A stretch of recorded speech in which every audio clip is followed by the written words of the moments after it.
Ils sont partis pour ce Qatar Prix de l'Arc de Triomphe 2013 avec un bon départ d'ensemble et notamment à l'extérieur de Joshua Tree avec Penglai Pavilion devant Okovango, Flincher côté corde devient Going Somewhere, Kazakh jaune avec un peu plus loin à l'extérieur la Kazakh bleue de Intelo, le numéro 17 qui est bien placé avec pour l'instant le numéro 6 Orfev qui est 6/7e Kazakh noir et jaune avec également Ruler of the World qui est dans le sillage du groupe de tête.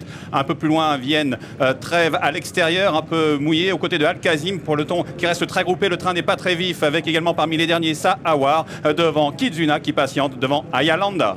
Et c'est Penglai Pavilion qui est venu s'installer en tête de course devant Joshua Tree à son extérieur en 3e position à la corde. Going Somewhere devant Kovango qui est en 3e position. Flincher qui n'est pas loin avec Very Nice Même. Et Intelo, le gagnant du prix du Jockey Club qui se rapproche à l'extérieur devant le lauréat du Derby d'Epsom qui est dans son dos, c'est Ruler of the World. Accompagné encore par Leading Light alors que le grand champion japonais Orfèvre patiente pour l'instant plutôt en dehors. Et vient encore avec Pirika devant Al-Kazim. Trèves également qui est pour l'instant à l'arrière gâtre. L'autre japonais Kizuna est en avant-dernière position devant la jument Ayalanda qui ferme la marche. La descente avec toujours l'outsider Joshua Tree qui est en tête, qui accélère un peu l'allure avec Okovango qui est à son extérieur. Kazakh beige, Penglai Pavilion est librement dans son sillage avec Kazakh bleu Intelo, le 17 aux côtés de Going Somewhere. Kazakh jaune vient ensuite Very Nice Name aux côtés de la Kazakh verte Tok rose de Flincher, suivi par Ruler of the World, gagnant du Derby d'Epsom, aux côtés également de Leading Light qui vient devant Sirika côté corde. Méandre est au sein du peloton côté corde, n'a pas eu ses ailes une seconde semble-t-il. Orfèvre patiente ensuite devant Trèves qui est né au vent depuis le départ pratiquement, devant Al-Kazim avec Kizuna qui patiente encore.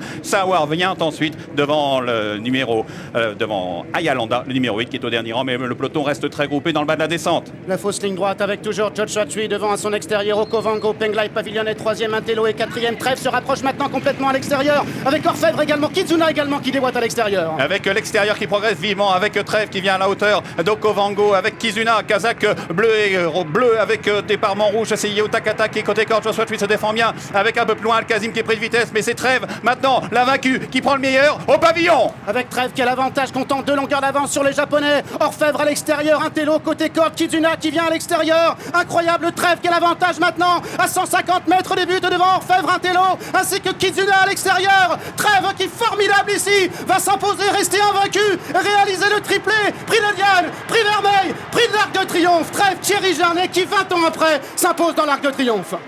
C'est une pouliche d'exception, c'est au moins aussi bien que Pain de ses lèvres et Zarkava. Elle a tout fait nez au vent, Trèves, et elle gagne de 5 ou 6 longueurs, 5,80 € en finale. Le Japon doit encore une fois se contenter d'un accessite. Orfèvre est 2e, il est tombé sur un extraterrestre. La 3e place pour Intelo, l'autre japonais court bien, il est 4e, et Penglai Pavilion, la demi-surprise du chef qui complète la bonne combinaison de ce tiercé quarté quinté plus. On a vécu quelque chose de très rare, Dominique. Ce qu'elle fait, c'est hallucinant.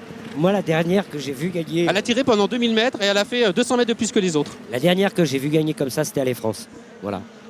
La dernière fois, quand... Rappelez-vous cet arc d'Allez France, quand Yves Saint-Martin se fait sortir dans la fausse ligne droite et qu'il est obligé de démarrer et qui gagne. Et encore, quelqu'un était revenu sur Allez France. La personne a pu revenir. C'est énorme. C'est énorme, c'est impressionnant. Elle a pas le plus mauvais des parcours, mais elle n'a pas un bon parcours. Ah, on ne peut pas avoir un parcours plus exécrable. Et elle a relevé ça de la tête et des épaules. Quelle classe, c'est énorme, c'est impressionnant.